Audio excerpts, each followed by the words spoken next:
Hello, Ruby Lane, and welcome to our February Doll Talk. I am here at the Grovian Doll Museum with Michael Canadas. Michael? Hi, Ruby Lane. How are you doing? I'm doing great, Rachel. I know you've been to many Rose Percy events. I have been to all of them. But there's one thing you do not have, because you've always been working so hard at the Rose Percy events, is her calling card. I love it. She doesn't expect you to give her one in return. She knows that that's a little bit old-fashioned, but that is her calling card that she's giving you today. Look at that, everybody. I just got Rose Percy's calling card, and what an honor to get a calling card from, in my opinion, the most important doll in American history, and in a lot of people's opinions. She is phenomenal. And you have had a special exhibit going on the entire month of February here at the Grovian, and we're so fortunate to be here live today and bring it to you.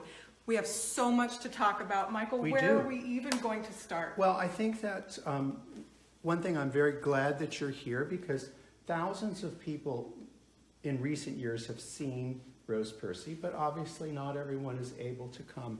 So it's wonderful that Ruby Lane could bring their cameras here and see Rose Percy. And unlike the events, which are always go by like that, we have a little more time here to see Rose Percy and see her things. So we're open to whatever questions, but I think that the people that don't know about Rose Percy and Sanitary Fair dolls, I'll just explain it as briefly as possible. In the really terrible period of the Civil War, we did not have sufficient capabilities to take care of our soldiers.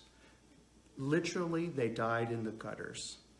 And how they were treated in the hospitals was, they were just overwhelmed. There wasn't the funds then to take care of the soldiers.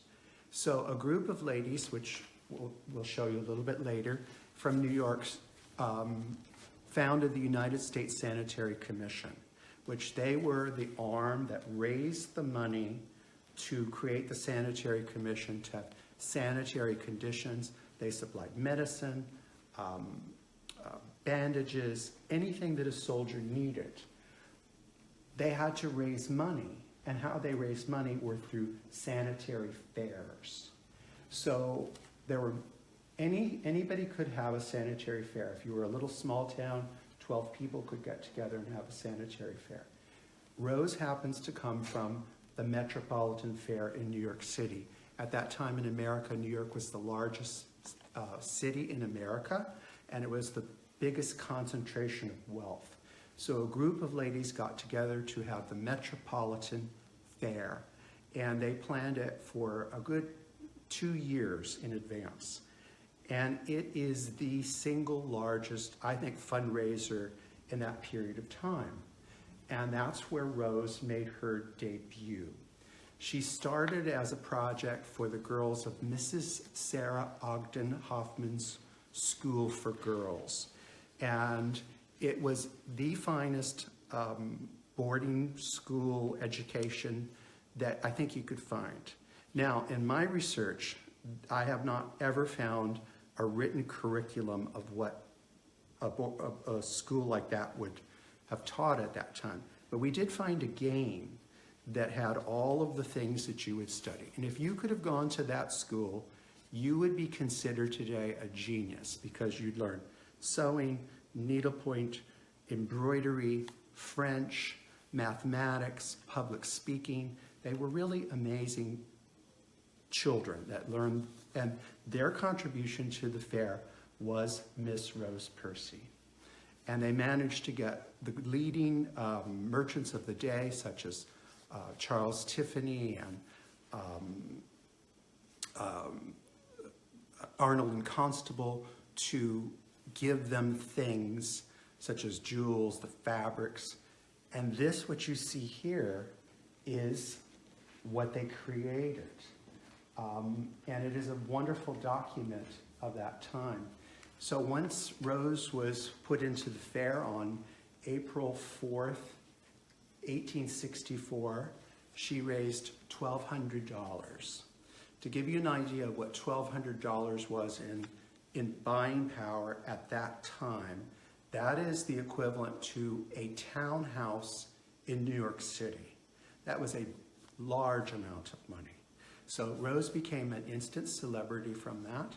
The man that won the doll did not want her. He gave her back to the Mrs. Sarah Ogden Hoffman's School for Girls.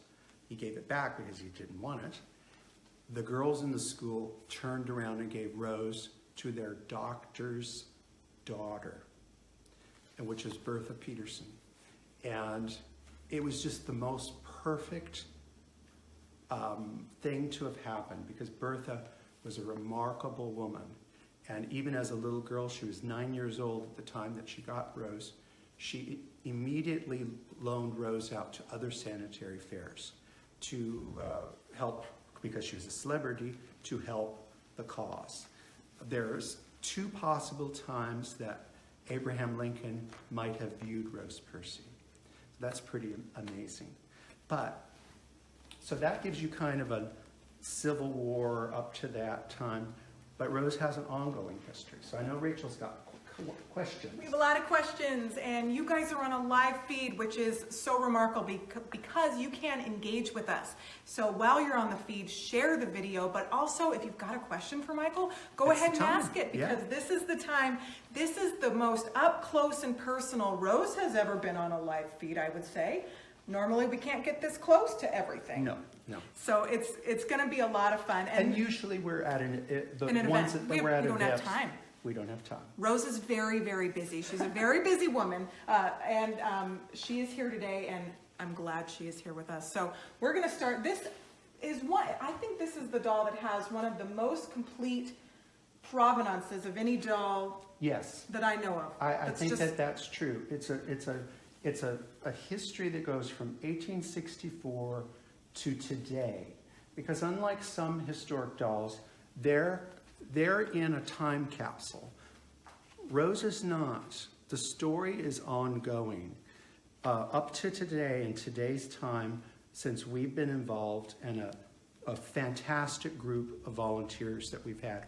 All of them, I couldn't name them all because it would take an hour. But Rose has raised over $406,000 for charities. Which is remarkable. So that is, if you put that in with her past earnings, it's in the millions. And I don't think that there's perhaps maybe Queen Mary's dollhouse and Colleen Moore's dollhouse. Those are some things that might come close to that. But those things haven't raised money since the 30s. Right. So Rose is still doing her thing. Rose is doing her thing, and the event last year in Springfield, Illinois, it raised over 109? 106. 106 was the final tally, which was huge. People were there, and they were excited, and they fell in love with Rose and her legacy and what the money was going to be used for. Yes. And for us, there's a lot of deja vu with Rose. For instance, almost 100 years to the Great War, when Rose was working to raise money for ambulances, we were able to just buy a van to transport veterans.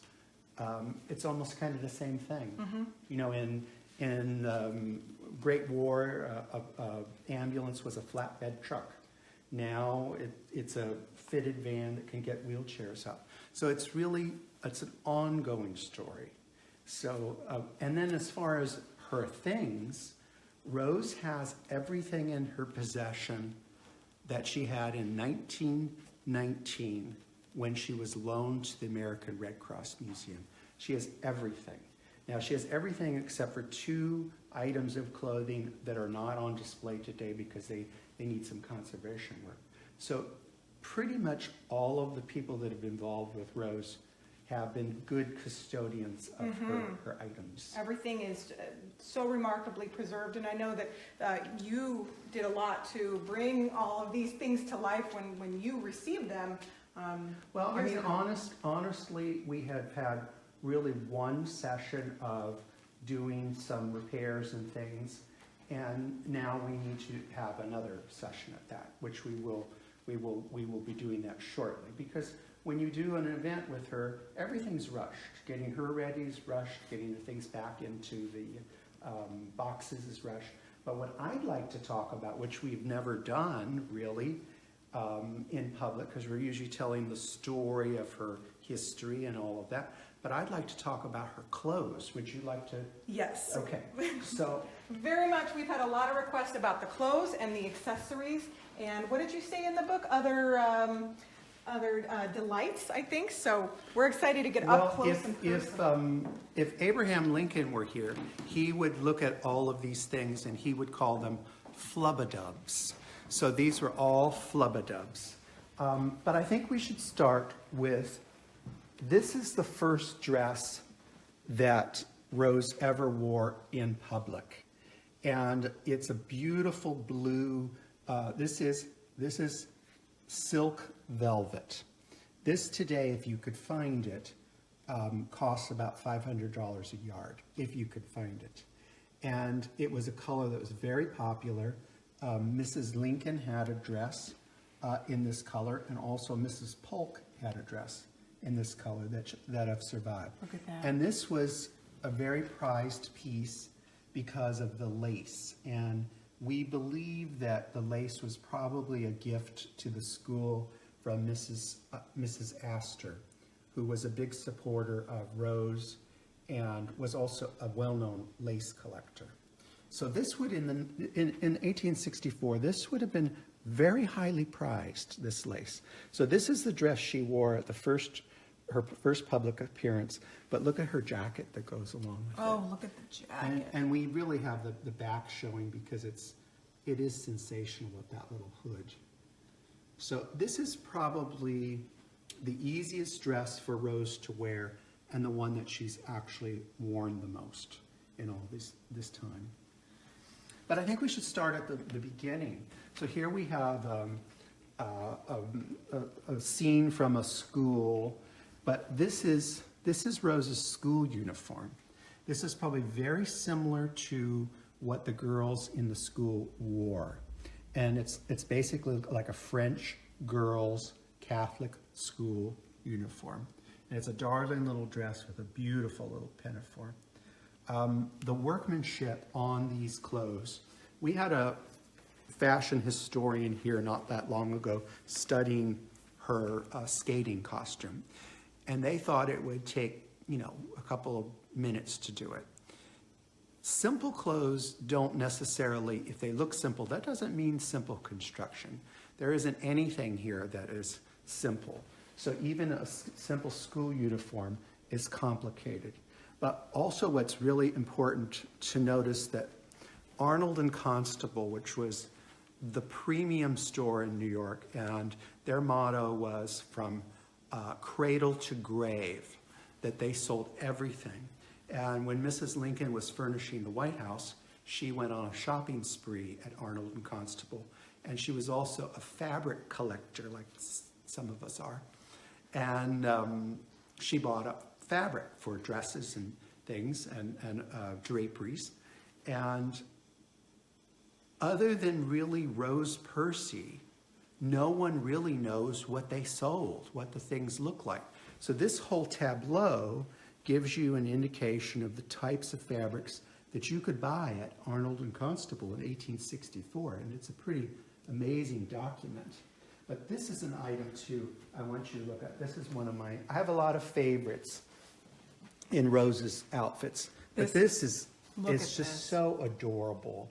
Oh, and the color. And this is a silk file, and it's just in beautiful condition with a two-tone ribbon. It's a black velvet with a little stripe of silver. Oh, and the little pom detailing.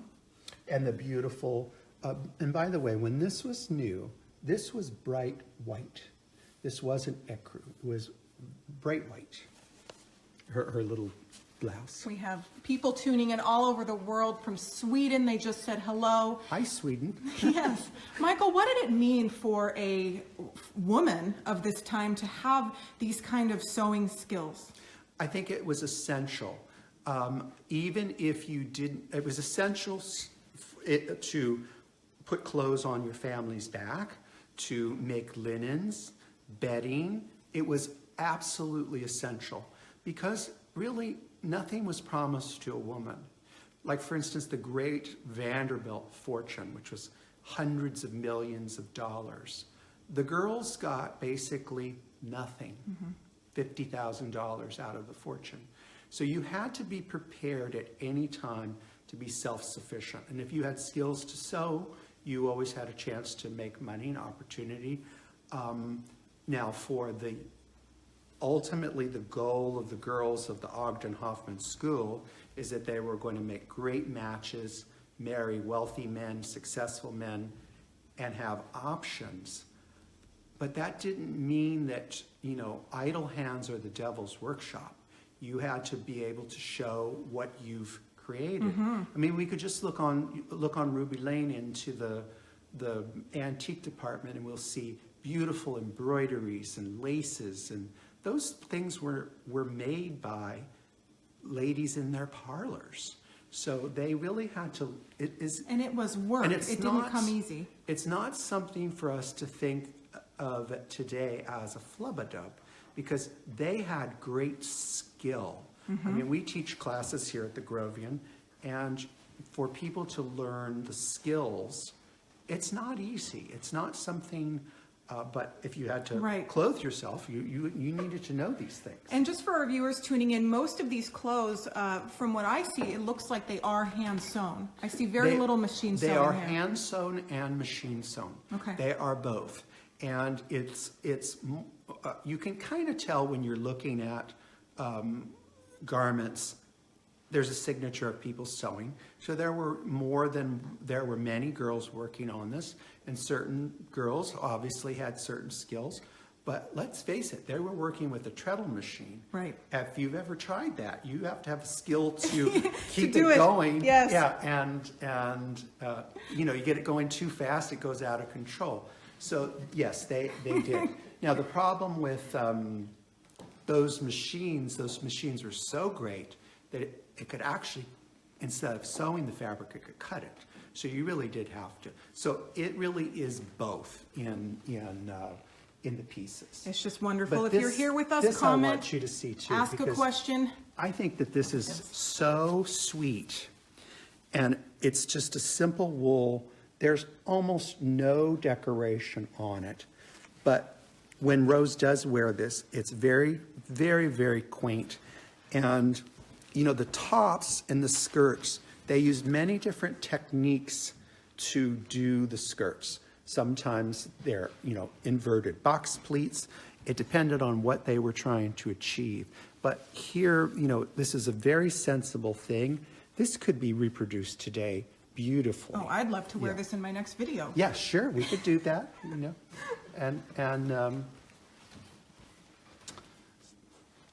So it, you know, there were wonderful pieces that they did now, like for instance, her soutache suit. I love a good soutache. Now this was Look at that. very time consuming. And here you can see the skill. I mean, it's practically a decoration in itself, the back. So this has never been touched because you can't launder this. If you launder this, it'll run, and so this is really in untouched condition. But back to the sewing, I want to show you really, I hope your camera can get this. So these are the false sleeves, and this is her dicky that goes with it. Now, I want you to look at the embroidery on the collar. Look at that. I mean, this is top quality workmanship. I don't even think that they really make thread today that you could do that kind of work. And she has many sets of these, various styles. This is one of the best, but not to skip over to jewelry, but people think today of cufflinks as masculine. But you see, that has a cufflink. So these are her cufflinks that work. So there was a coordination with the clothes and the jewelry of what is going to be necessary. And I would imagine that the girls made a master plan of what they were going to create. So this is really kind of a wonderful thing to see. A lot of these outfits are so wonderful to see in person because they just danced on the pages of your book. The pictures were just wonderful. One of the outfits I recognize over here, I think it said that she wore this one a lot. The one that she's worn a lot is not that, it's this one. Oh, this one. That one. And that's a beautiful print. And look at the So pocket, sweet. how they've made the adorable. decorative pockets. And this is a really wonderful artifact. You know, we have been accused of, what is the word?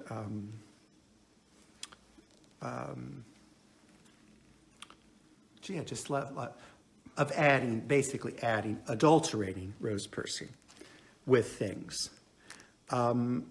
This is a ticket for the Metropolitan Fair. That is a season pass, and it was $5. Rose did not have this. This is a very important thing to add to her collection because she was there. And I believe in this kind of adulteration. And If that's it adds real. to That's the- a real ticket. It's a real ticket. You didn't print it off in You your know, and printer. if someone that is a fan sent her this, we would be delighted to have it. Absolutely. So to help tell the story. But this I want to show you too. You know, you could call this a hairnet, or you could call it a snood. But look at the fine work of that. And that would have been used, you know, to put all her curls back and then put a hat on top of it. But to have it survive with that fine, fine work is just amazing. It is absolutely amazing. And should we look at some hats? There's so much to look at. If you guys are tuning in, share our video. We're here at the Grovian for a special Rose Percy exhibit. I want you to see this wonderful Look at hat. this hat. Look at the underneath. Our Yes. studio audience is oohing and awing looking at these wonderful And you know, things. Rose is of the era of the Hurray doll. So there's a lot of things that Rose has that would be similar to what a Hurray doll would have, except that she's just that much bigger. She's 21 inches, so that's quite a bit bigger. But what's very interesting is wax dolls have dainty little hands and dainty little feet. So her shoes that she wears, that the girls put with her, and let me find a pair. Well, here would be a good example. They're the same size as a Hurray. Look at how cute. So they would That be little heel. a size 4, which you can see it's a size 4. They would be size 4, which is the size of a Oh, Hurray. they're so adorable. So Rose herself, she is attributed to Herbert John Meach for several reasons, but one of them is because of her long hair. Her long hair, her body, style of her body, and her hands. Meach dolls have a lifeline in their hand. You know, it's not something that you notice when you're looking at a doll with their hands like so. But if you flipped her over, her hand, you'll find that there's a lifeline. And she certainly had a lifeline. But unless there's a mark on the dolls, it's really, you can only attribute it. Right. I will say to you also, to the audience, that even if there is a mark on the doll, that doesn't necessarily mean it is. I mean, I know of, we one time bought a doll that had a mark on it, but they spelt it wrong. So you know, what you want with your mark or your attribution is you want the piece and the mark to work. So I think it's pretty clear that she was attributed to Meach. Here's really one of the few mysteries with Rose for the girls. Where did she come from? Did a girl give up her doll? Did she come from Arnold and Constable? Or did she come from Tiffany and Company? Because both stores sold dolls at that time. So that's the one thing we don't know. And at this point, we probably will never know. The source material for Rose Percy is probably about 25 pounds of paperwork.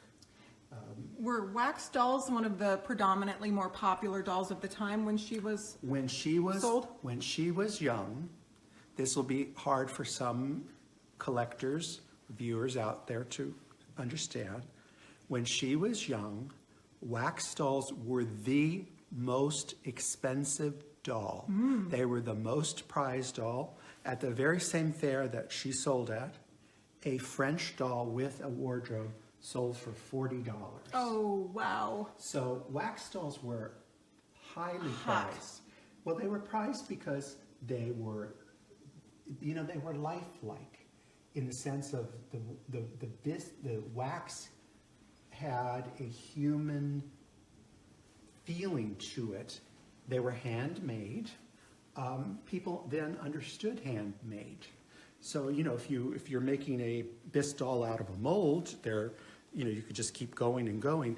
Each wax doll had to be finished by hand. So really, when you're looking at a wax doll, yes, they came out of a mold too, but there's so much more finish work involved. Which is so great to know, and we are very excited for the program tomorrow on 4 centuries of wax dolls. Yes, Which is yes. going to be fascinating, but we have so much more to get. This I want to show you too, Rachel, because a lot of times when you see coats like this, people think, oh my God, that's huge. And that's from the styling is from the 1920s. Well, it's not. It's 1862. The coats had to go over the crinoline and go over the skirt. This was a necessity. And here's her very utilitarian. This is what she would wear on a snowy day, a terrible weather, and this would protect her silk dresses. But this is her little better, and this would be what we call, the color would be royal blue. When I'm sure it was new, it was, you know, like basically a bright purple. And with the black trim, that black had to trim? have just been stunning. Yes. It still is. Yes. But this will fit over any of her dresses. This would fit right over it and cover it. So it would. We are here live at the Grovian with the remarkable Rose Percy and the remarkable Michael Canadas, who is giving us such a wonderful seminar on this doll. This is really something very special. This is, I'm waiting for someone to challenge me on this, but this is the most complete 19th century skating costume. Meaning it has the skirt, the blouse, the furs, it's got the blades, the boots. If you notice, see there's a little hole there, and you would screw in the blades. Look at that. And not only does it have everything, it even has the bag that the blades went into. So as far as I know, until someone tells me differently, this is the most complete 19th century skating costume. And what's very special about this is, and I just forgot his name, C.G. Gunther. C.G. Gunther was the mayor of New York City. He was also the king of furs. Just to give you an idea of how big their business was, when there was the great crash of 1929, the very day of the great crash, his company delivered a fur coat that was paid for $75,000 in cash. So C.G. Gunther, Wow. his firm made all these furs for Rose Percy, and this is ermine. And at the time, you know, they didn't color furs. There wasn't a way to have light furs or pink or blue like we have now. It was all natural colors. So ermine was the fur of royalty because it was white. And then they'd use little ermine tails. But look in this you have to show the audience. We're going to get up close so everyone can see. This is all embroidered. Look at that. Isn't that fabulous? It's embroidered on a ribbon. And Then the matching muff. the matching muff. So she has a muff, a little Collar. collar, and the coat, which is very similar to the coat that I just showed you, and then her little cap. Wonderful. And even for this outfit, even She has knitted. her knit socks. And you know, there was I'm sure some girl in the school that was very good at knitting, so she probably did all the knitting for Rose. her white work, I didn't put out very, very little of it because there's so much that it's mind-blowing. But here is her crinoline, and she can fit her little body into that.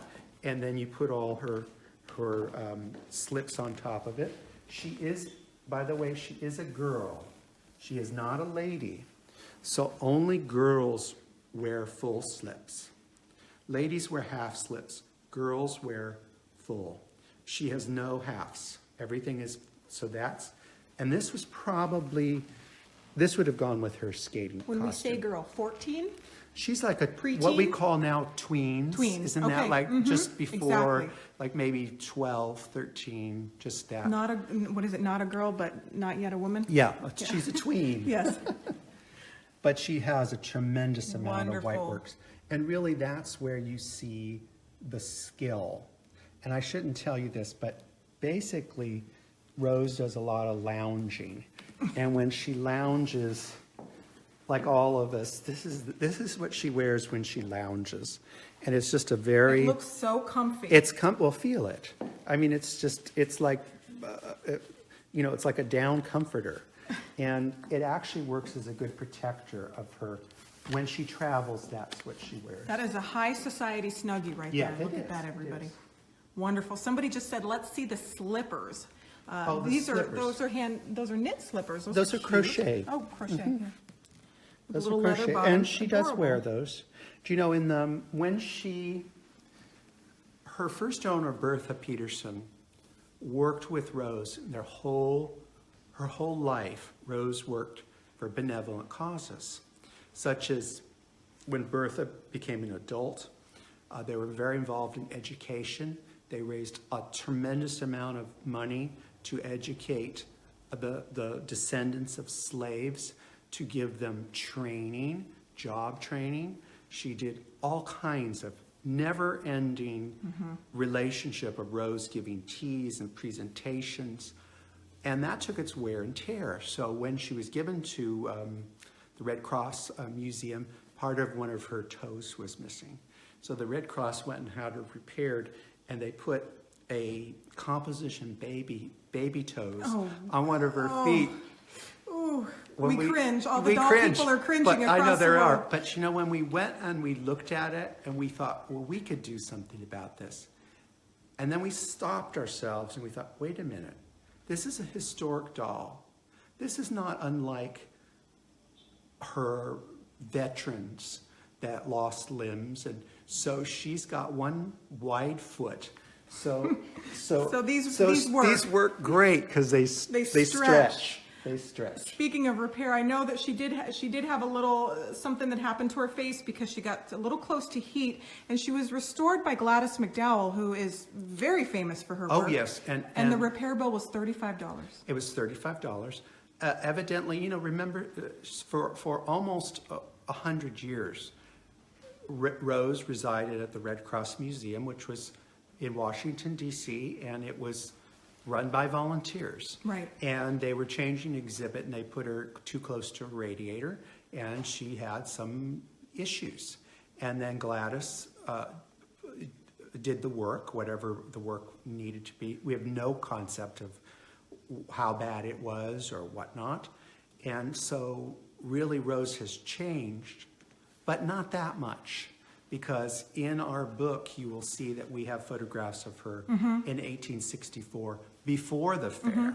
And she still looks like her. Yes, and the thing about it is, what was astounding about having those photographs is all the years that I've ever known Rose, and our friends such as Elizabeth Ann Coleman, who's known Rose for decades, we only knew her as having her hair up in a chignon. We never saw her with her hair full curls. And then once we received the original photograph of her, then we decided to let her hair down. Let your hair so down. So that's the new look Get here. comfy.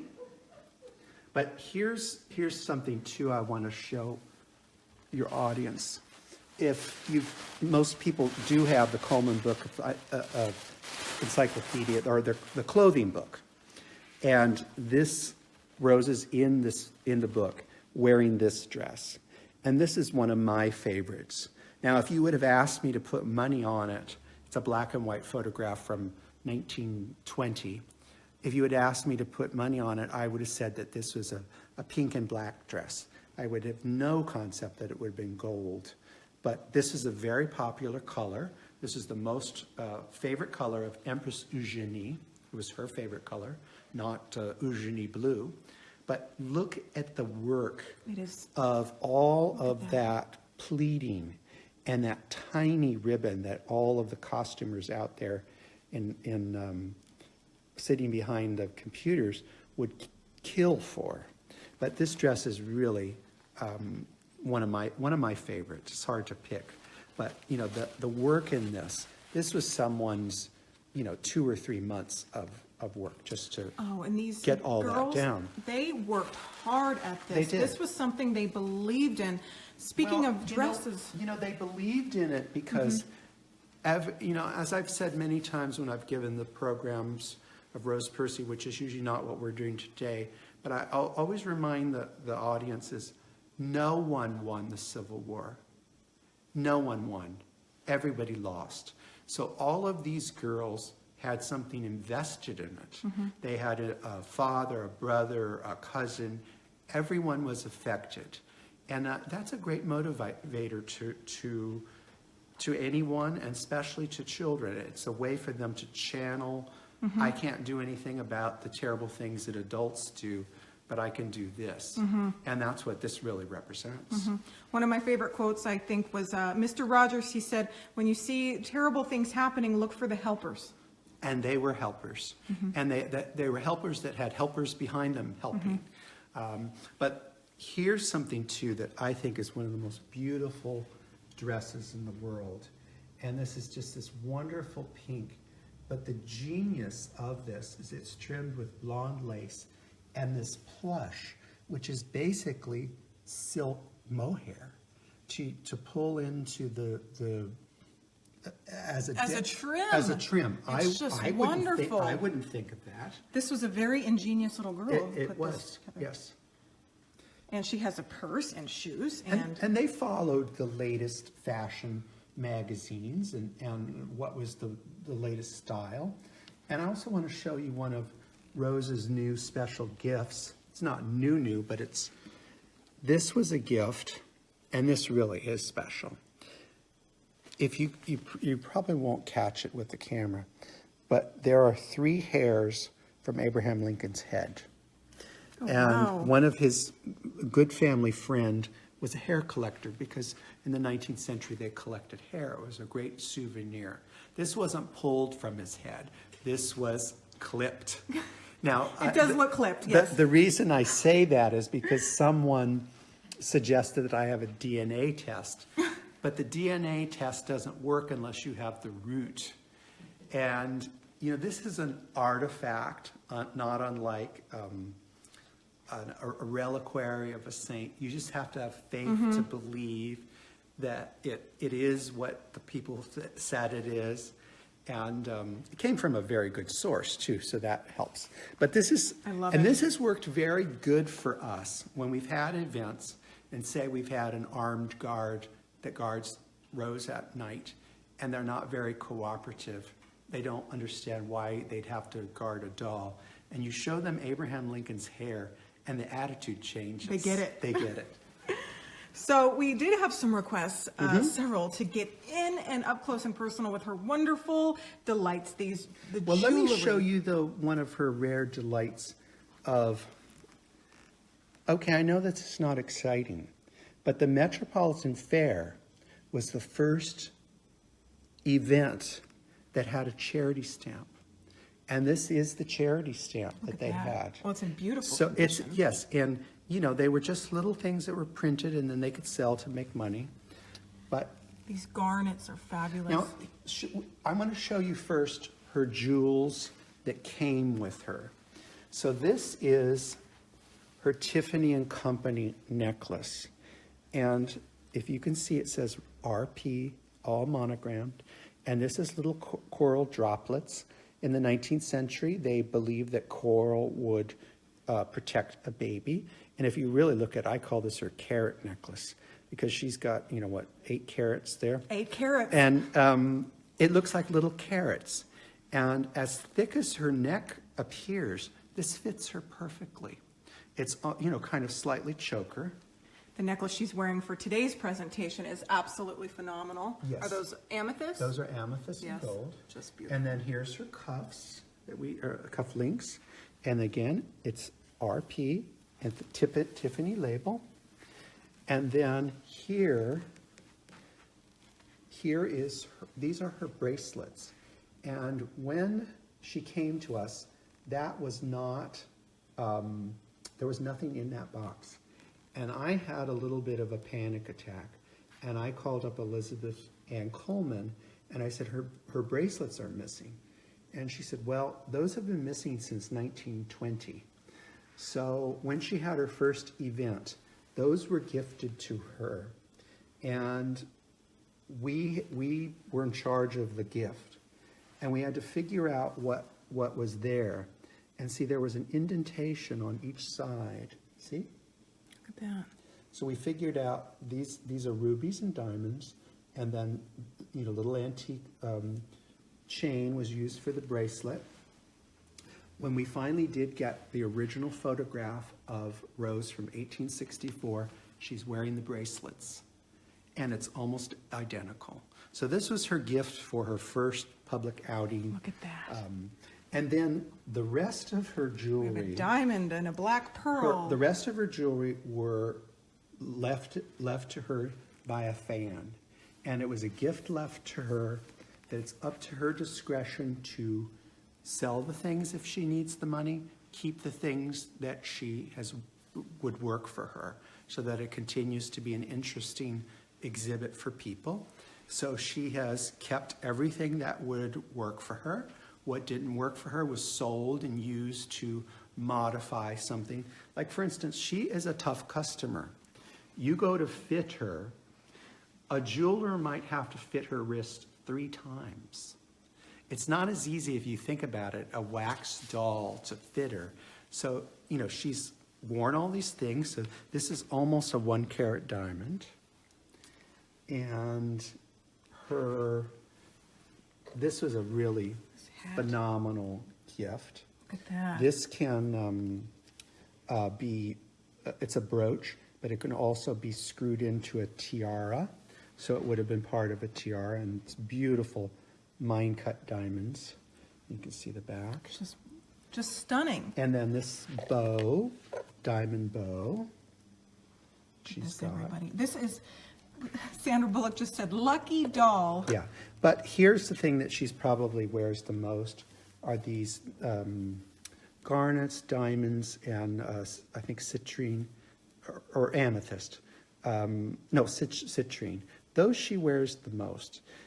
She doesn't wear that often necklaces because, she's got a short little neck, and necklaces don't always. If it's something bibby like that, then she'll wear it. But she likes to know they're there. Yes.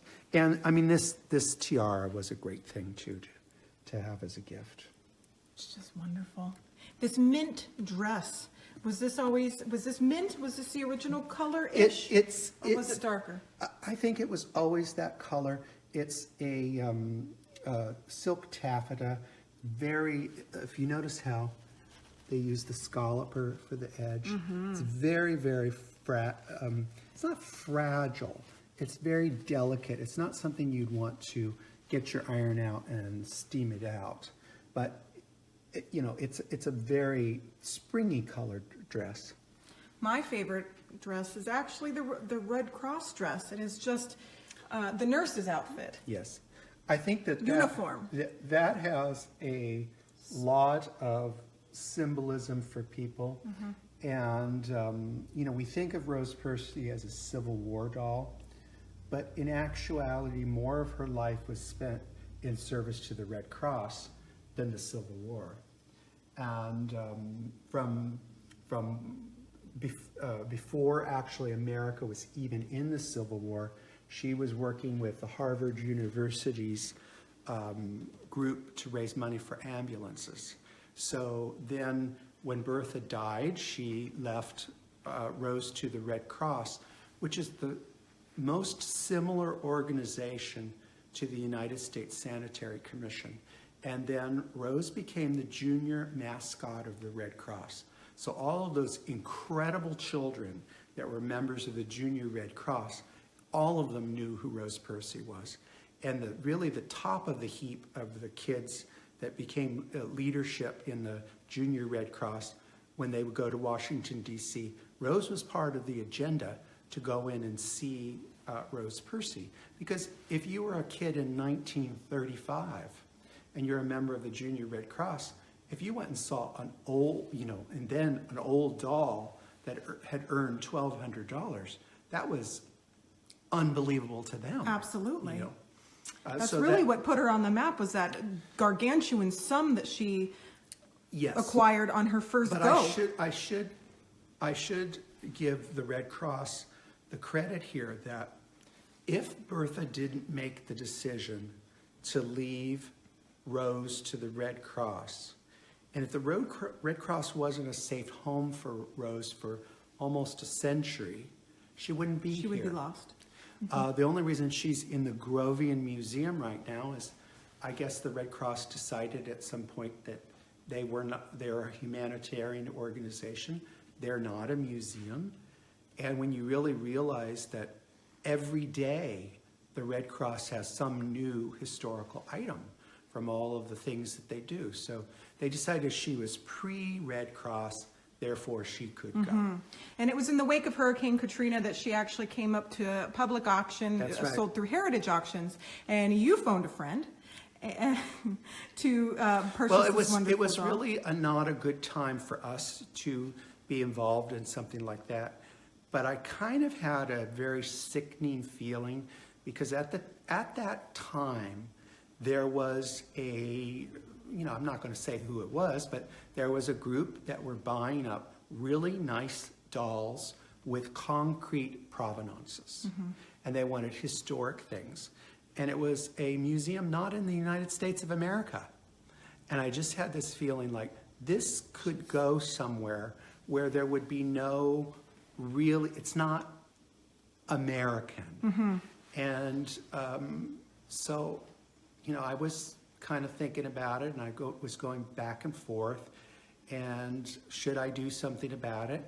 And then David said, one day he said, just go for it, just make the telephone call. And I did, and she's here there. And I should say too, because at the last Rose Percy event, I made a really nice speech about David. And then afterwards I said, did you hear my speech? And he said, what speech? Oh. I said, well, I made a really good speech, and here I'll give it so he can watch it later. We have had so many volunteers that have given up a year of their life, and wonderful people. But I'm here to tell you that this would have never happened without David Robinson. He is the engine behind all of this. He doesn't necessarily like to be on camera. He doesn't necessarily like to get praise for that, but it's really true. And what's very strange about this whole thing, very deja vu-y, and we'll come this way. If you look in this photograph right here, this is the lady, Mrs. Astor, that bought Rose before the fair opened. She bought her, lock, stock, and barrel. We do not know for how much. And she gave her back to the fair. This is David's relation. So it's funny that that would come What a around. twist of fate. Now, he doesn't like me to say that because, that he, Well, he's so humble. he's so, and he really he deserves doesn't have any of the so much Astor money. recognition. But he does deserve that. And living with me is like living with the rise and fall of the Roman Empire 6 or 7 times a day. And he's managed to keep One thing I wanted to point out about this wonderful group of ladies is they were a powerhouse, and one of the ladies in this photo is Harriet Beecher Stowe.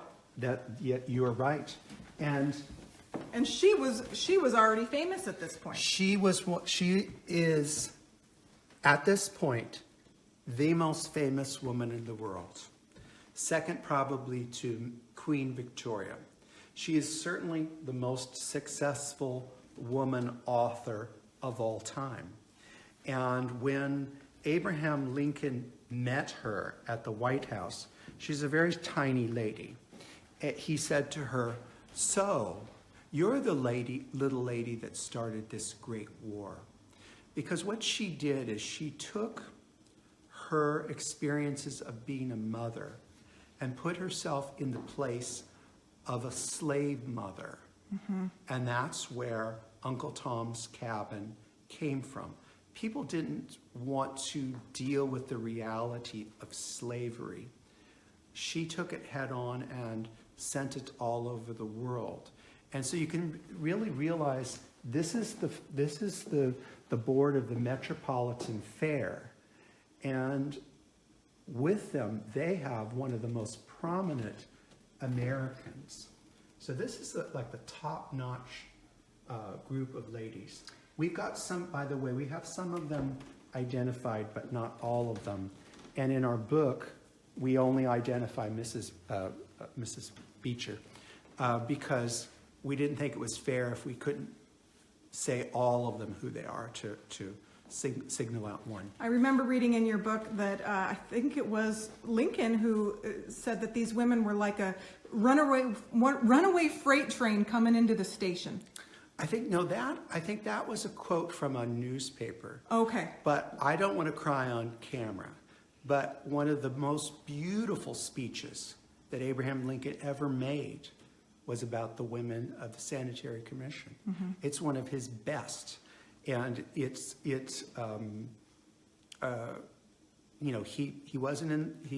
wasn't brought up to make compliments to ladies, but he made one of his very, very best speeches. It just goes to show at this time, these women, they were very high society women. They cared about their stature in society and what they were wearing and all of those things. But as they got going with the Sanitary Fair and as it started getting momentum, a lot of that went away and they just focused on the cause.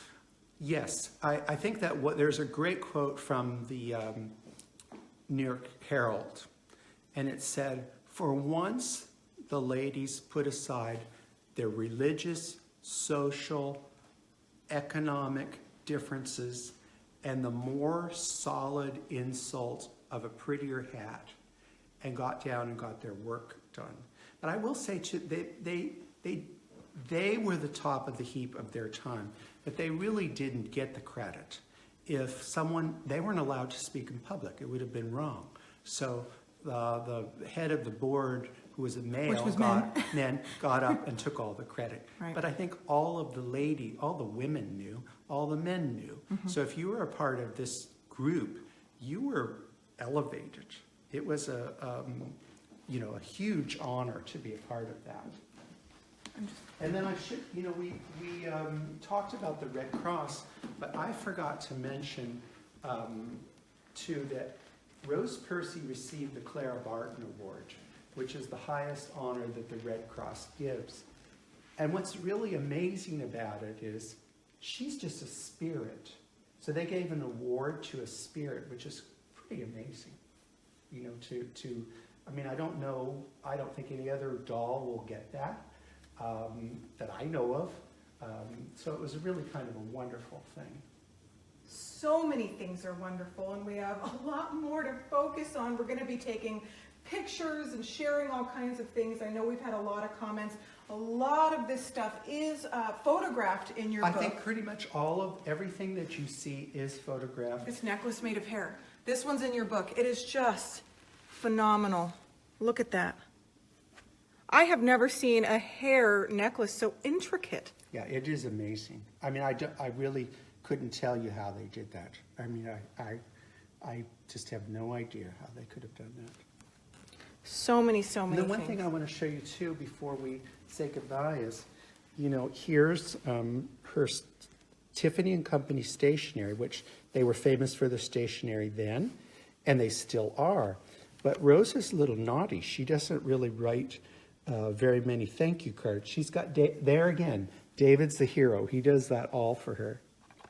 David is a wonderful writer. We read a lot of his descriptions and words in your shop on the Carmel Doll Shop. That is his job to do. He does that, and he does it And both of you co-authored your book. Can Yes, we we talk did. about your book? Sure, sure. Where is it? It's right here. We have to Well, show this it. is, So this is the second edition of the book. And the first book that came out was only available at the events. And then when we got to the final event, we realized that when we wrote the first book, we were in the mindset that that was the story. But the thing with Rose Percy, this is an ongoing story. So there were chapters that needed to be our events. We learned very quickly that the events that we put on were historic events. The wardrobe dolls that were sold there to people, auctioned or whatever, those are now historic dolls. They've gone on to give teas and other things. So we realized that there was more to the story. And then, of course, once you write a book, you learn information. We have more information on Rose herself. So this is the second edition. And it's expanded quite a bit, like 60 pages. It's fabulous. I read it from cover to cover. The foreword is by Ann Coleman. We did an interview at the last Rose Percy event with Ann Coleman. she is such a talented historian, author. And she's really Rose's Just want to show you. longest. The photography is by Samantha, who does our photography and our camera work for our videos. Samantha, thank you so much. It is just wonderful. She just dances on the pages of this book. How can somebody support Rose Percy? Well, the only funds that Rose gets for her keep to, conservation, etc., is from her book sales. So that is her money. So you buy her book, you support her. And the Carmel Doll Shop, the Grovian Museum, is currently working on the conservation of several of her outfits. Yes. It's an ongoing process. Conservation is something that it's hard to do. It takes a lot of time and effort. And really, people don't realize that you could, if you put a price tag on everything, you would think, well, it's not worth doing that. But, we do have to preserve her for the future. So it doesn't really matter what it costs. It has to be done. And you are, and the person that put up the funds to keep this doll in the United States, how do they feel about what has transpired since the purchase of the doll? It's phenomenal. Mm-hmm. It really is a phenomenon. And really the people that put on the events, which are the people that are delivering the checks to the charities, they're the ones that really get the reward, because it's unbelievable. When you give a donation to an organization and a 4-star general cries, that's big. It's huge. It's big. So, we've given to things that nobody thinks about giving to them. Mm-hmm. Our club was the host of the last event, and we presented a check for $40,250 to an organization. And I called them and I was talking to them and I said, what is your greatest need? And they, serving our veterans, I said, well, I know you do a lot of transportation. And the gentleman said, well, we just totaled our van and we have no transportation right now. So I said, well, if you come on Sunday, I think I can help you out with that. So we were able to give them $40,250 to buy a van. Now, if that doesn't make you feel good, right? So it's, yes. So the answer to that is, fabulous. Of course, it's like, who would have thought? Exactly. And when bad things happen, the Red Cross and people come in and they help right then, but veterans charities is what helps support after. And that often is overlooked. It's overlooked, and by the way, not to be in any way political, this is nothing new. This has been going on since George Washington. And the need can never really be met by our government. We need to have private individuals helping. It is beyond anything. First of all, the government couldn't help them because they're not where they are. So a lot of these small programs are necessary. And we really got involved in it for the more than anything, you know, you can fix broken bones, you can move without legs. It's a lot of the mental things have been ignored. So we were really involved in the mental health part of this. And I mean, I could tell you so many incredible stories. I mean, one day we were having a really bad time.